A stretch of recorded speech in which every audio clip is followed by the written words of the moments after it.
Welcome back to the channel, everybody. Today we are going to be discussing the Fireside Chat with Hasbro. What's going on, everybody, and welcome back to It Resolves. I hope everybody's doing well today. I know normally we would have a gameplay video, but I thought instead we'd have a very candid and very relaxed discussion about that Fireside Chat, which hopefully you have heard about. If you haven't, please do go listen to it. I think it's fairly insightful and also just important to make sure that you're not just spewing back information and making sure that you're reading or listening to that information firsthand so you can just form your own opinions. And so I do encourage you to do that before you maybe listen to this, but I will try and do my best to sum it up, hopefully get some key takeaways, and ideally kind of get a feel for where we're at. I don't normally like to be overly negative, especially on It Resolves. I think It Resolves is very good at remaining as positive as we can about a game, but this is something that affects us all, right? This is the future of our game. This is the future of our game's owner. And so this is something that I think really does need to be shared and needs to be discussed. And now that we've got some like firsthand, these are people, president of Wizards of the Coast in gaming. I believe that's Cynthia Williams. And then Chris Cox, who is the Hasbro CEO, sat down and actually had this discussion. And I think it's really important for us as a community to evaluate that, see where things are at, and hopefully get somewhere. So we'll kind of set the context first, because I do think that's important. I think a lot of people got maybe overly pissed off. I'm not saying they had no right to be, because that's definitely fair. I think we all have a right to be, but I do think it is important to figure out where that intended focus was for this conversation. And I think it's pretty clear from the get-go that they're speaking to investors first, and not the players. And so as a player, if you watch that video, you're probably gonna get pissed off, and I think that makes a lot of sense. But how do we know this, right? I mean, I think that's easy to say, but how do we know for sure that that's what's going on? And I think there's a couple of like key things that happen throughout this interview that really kind of point you in that direction, excuse me. So first and foremost, they literally, I believe Cynthia was the one who literally is like explaining what Magic the Gathering is on a relatively high level, which I think really speaks to the fact that obviously players are not the intended audience. They also constantly restate a lot of data and analytics and things like that with a positive spin on them. And that's like a classic move, right? So any business focused person probably knows this, that like anytime you get a data statistic, if it's not a good data statistic, you flip it and make it a positive. It's pretty easy to do. Most people do that, especially for investor meetings and things like that. They use words like instilling confidence and, you know, this has a positive uptick, and all those kinds of classic phrasing things that you expect to see at an investor meeting. I think this was very clearly focused for that. I also think they shift the focus pretty regularly. So the intention of this conversation and the title of, I think, a lot of this was to focus heavily on Magic the Gathering. But I do think they shift the focus quite often to D&D. And you'll notice that especially towards the end of the video, like the entire conversation shifts, which I think is reasonable if you're looking at like Hasbro from a top level and they are speaking to investors. You do want to instill confidence, and the way you do that is by saying, hey, here's this new, or not new, but obviously more focused IP that we're trying to work on and grow confidence in and build out. And so there's a lot to be excited for. It's instilling that excitement in the investors. And so again, I think that's a very clear kind of method of saying like, hey, you should keep investing in us because we got a lot coming down the pipeline, you know, and it is what it is. I think that's an important thing to note though, because again, as a player, you might watch this and not necessarily get the same takeaway that an investor would get. I will be clear in saying I am not an investor. I don't have any Hasbro stock. And so to me, I'm coming at this from the player perspective, which is important to know. To move on, and I'll kind of do a basic overview of everything. They basically started out by discussing a lot for the investors, sharing some large form stats, things like that.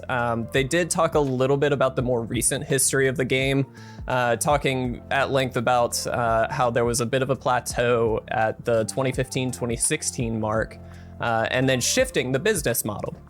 And this is really where I want to drill down and focus a little bit, because I think this is actually really insightful at the very least. Whether it's the right move or not is maybe up for question or up for debate. I would suggest I don't think it's the right call, but I think we get a lot of insight into the business model of Wizards of the Coast. So they spoke, and again, it was Cynthia who I believe was mostly discussing this, which makes sense, but she was discussing how, since that plateau of, we felt like we've reached our market share, we felt like we've reached sort of the pinnacle of what we're going to do, because we're really just focusing on one single player base and not really building out products for, Commander or the unsets and things like that. Like they were really focused on one particular pillar or format of the game. And so they changed that business model, and that was a scary thing for them to do, which I get, right? Like from a business model standpoint, if one thing is working quite well, but you do hit that plateau, that moment of change as a business owner is always going to be a bit scary because you don't know what's going to happen. This is a test. And so from that perspective, I think they made a call that I felt I would potentially justify as well in that moment. Now, I think now is the time to evaluate it and maybe discover maybe it's not working, but basically she repeatedly talked about monetizing more segments of the audience. And by that, I think it is implied, and I don't want to put words in her mouth, but I do believe it is implied that that's to focus on, Commander players, monetizing them, hence Commander decks. I think it's focused on different like subsections of the audience where people can't necessarily go play in person as often, so they monetize via online features. I think there's a lot to that, different formats, different things like that. So there's a tons of different products that I think support that claim, Modern Horizons as well, Commander Legends. All of that to monetize these subsections of the greater Magic community. Which is, I think, a very clear business model that makes some sense given no data to say, hey, we know these players exist. How can we monetize them? How can we, bring them further into the game? How can we keep them, engaged and things like that? Well, make products that are specific to them. That makes a lot of sense. However, I think the problem on the flip side of this that this has created, and I think this is where the player base is very frustrated, and I think this makes way more sense, is that there's so many product releases, so many different product releases, that it feels like we're just overwhelmed constantly, and it is truly money grabby because they're trying to monetize these different subsections of the audience. Now, I will say, as a player, you have some responsibility to say this set is either for me or not for me. And I think that's an important distinction to make. Personally speaking, as an example, I've kind of just never bought I did buy the original Secret Layers. I will say that. But since then, I've kind of just said no. There's way too many of them. I'm not that interested in them. While there are some cool ones out there, I'm just not that interested. I might pick up a specific card just for the collection because I like that, but it's not really like I'm just going out and buying the Secret Layers. I usually buy them secondhand off of like TCG Player or local game store or whatever. And I think that's really important. I think knowing your limits as a player and collector, or what kinds of products you want to buy, is something that we all could probably do to better evaluate what we need to be picking up. I think as an example, if you don't play Modern Horizons is probably not a set you want to buy. Now, there might be a specific card from the set you want to buy for your Commander deck. That's great. But I don't know that buying the set as a whole is something that needs to be done. And so that, on our responsibility end of things, and by our, I mean the player base, I think there is some responsibility to say like, okay, some of these sets are for me, some of them are not. I need to realize where that line gets drawn. So I think that's important. I also think on the flip side, on the company end and on the business model end, it's just not that good if you don't clearly define a lot of that stuff. I think where it gets money grabby to me is that they're constantly pushing the new set, constantly pushing this out there. And yes, there's some indicators like Modern Horizons as a prime example to say like, hey, this is for modern players only, but you're also shoving, you know, really good commander cards in there or really good, just, you know, whatever it might be. And I think that's where they as a company start to blur the line, which makes it really tricky for us to know where that line needs to get drawn and what I don't or do need to buy in terms of continuing my play of the game as I see fit. And so from that standpoint, I think there's a lot of responsibility on the company's end that is not necessarily being observed by the company. I also think part of that means that, you know, if you do pick up a new set and there's a lot of negativity around the set, it might just be that set's not for you. I do think a lot of people, you know, buy every new thing, and I don't have data to support that, so I could be wrong. But I do think it's important to recognize that, like, if you pick up a set that's labeled Commander Legends and you're not a Commander player, you're a Standard player or something like that, obviously that's not a good idea. Obviously that product is going to feel like it's falling short, when in reality a Commander player may really enjoy it. But I don't know that those data segments are being really accounted for necessarily on the company's end, and so I think that's really important to note. But again, there's some responsibility on the player's end that I do think is pretty important for us to consider as well. I will say they did mention the 30th anniversary very quickly, and there were 3 key takeaways that I think were fairly interesting. First and foremost, they did mention they scaled it back in printing, which is an indicator that they knew it wasn't going to be good, which is pretty obvious given the price points. I'm not going to talk at length about the 30th anniversary, but I do think it's important to mention because I know a lot of people want to know about it. They did scale back printing. They, I think, alluded to the fact that it was a bit of a short-term financial loss, which again makes a lot of sense given the price point. I think the ROI was so astronomical, the anticipated ROI, that it was just not a smart move. And then the long term, they said that it's the right move for the company and the health of the fans. I think that's a bit of business jargon, personally. I might be, again, wrong. There's not really data at this point to support that, but like we're not in the long term, right? So I don't know. But my anticipation is that this is just a flop. And I think it's safe to assume that the majority of the player base is with me on that one. I might be wrong. Let me know. But that's just my assumption. And basically, to kind of sum this up, which I think is the goal, I've got 3 key points or key takeaways that I would like to bring out here. And again, I should mention that not just these takeaways, but the entire video here, this is just opinion. If you guys have a different opinion or if you have thoughts on this, please share it. This is a conversation. This is a community. It's a conversation. It's not meant to say I'm right or wrong. It's meant to say we just kind of need to talk about it.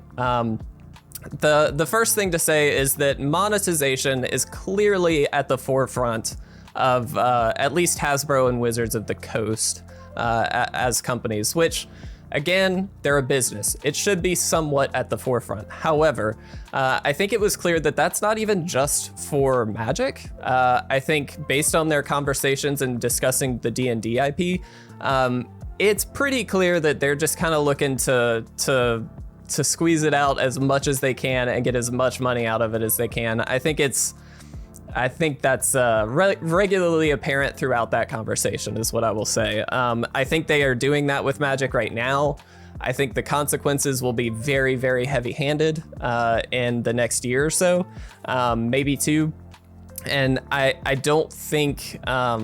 I just think they've got a business-minded management group or large group of people kind of steering the ship.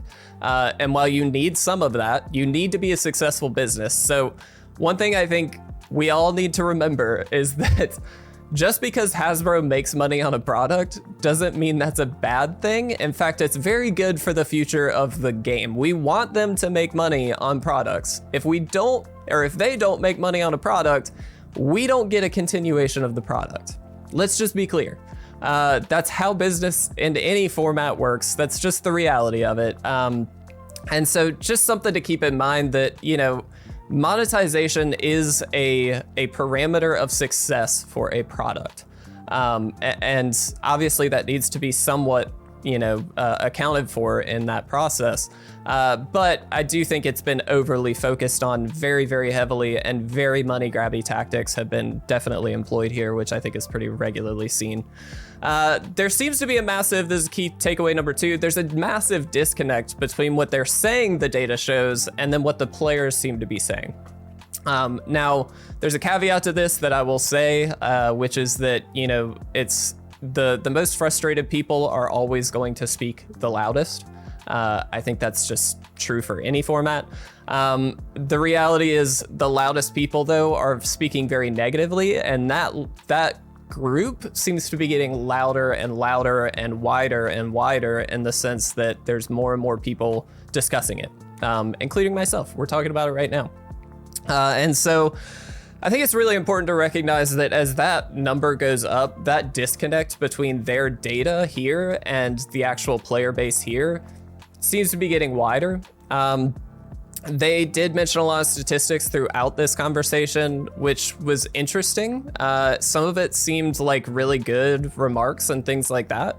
But again, I think it's a lot of the like business and jargon of, well, let's focus on the stats that make it look good. And some of it did sound great, but I don't know how much of it is truly accurate or how they're collecting that data. And I think that's always important to note when you're looking at analytics, right? How do you collect the data? Or how are you aggregating that data? I think that's all important stuff.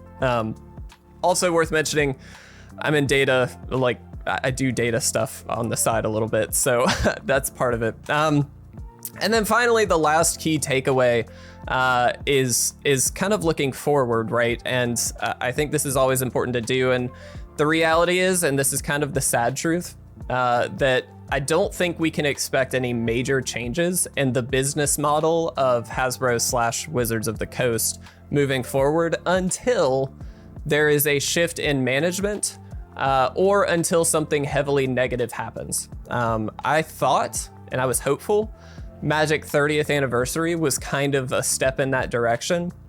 But let's be clear about Magic 30th. That was a supplemental product to celebrate an anniversary. It was not a main series product. It was not, as they say, a tentpole product or anything like that.